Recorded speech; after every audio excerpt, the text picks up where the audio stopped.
Apa sih Digital Economy Framework Agreement di ASEAN? Apa yang mau kita bicarakan? Ya, mengenai aturan perdagangan digital. Kita harus menyiapkan ini. Nggak usah berbicara globalnya dulu, ASEAN dulu. Aturan perdagangan digital disiapkan. Pembayaran digital disiapkan. Keamanan data hati-hati. Harus diproteksi, dilindungi betul. Saya kaget kemarin setelah rapat, disampaikan kepada saya hanya dalam waktu bulan saja. Saya enggak usah sebutkan aplikasi apa, sudah mencapai 123 juta orang masuk ke aplikasi itu. Hanya dalam hitungan bulan, karena pembeliannya sangat masif sekali. Artinya apa? Perilaku konsumen kita sudah dipegang.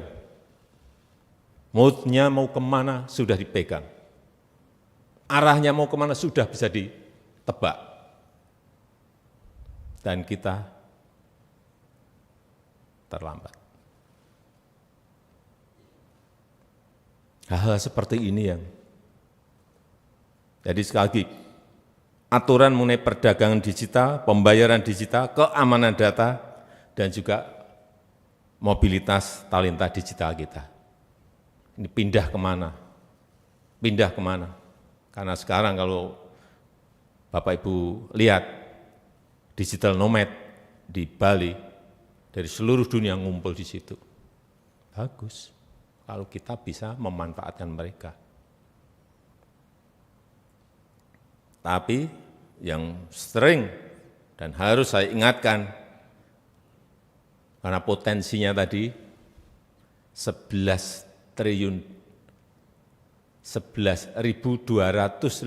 triliun, 11.250 triliun rupiah, hati-hati.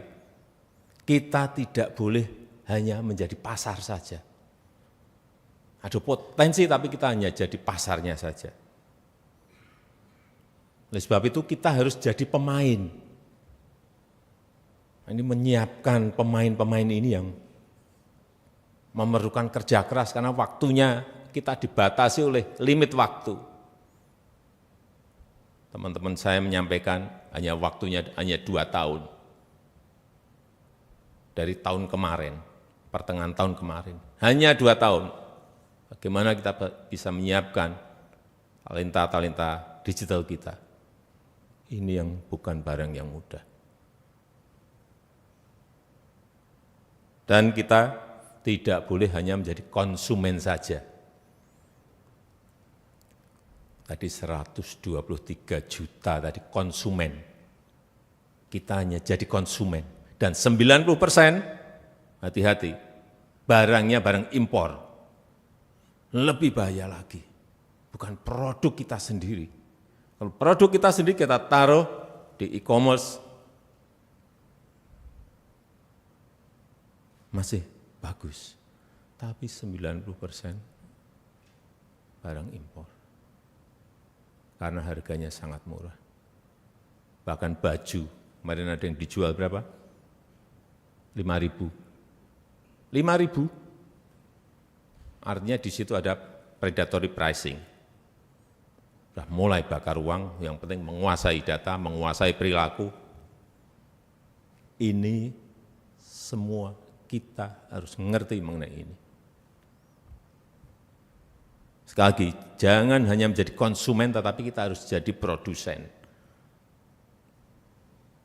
Artinya kalau kita punya aplikasi yang masuk ke sana produsen, dari barang-barang yang kita produksi sendiri. Syukur kita bisa masuk ekspor ke negara-negara.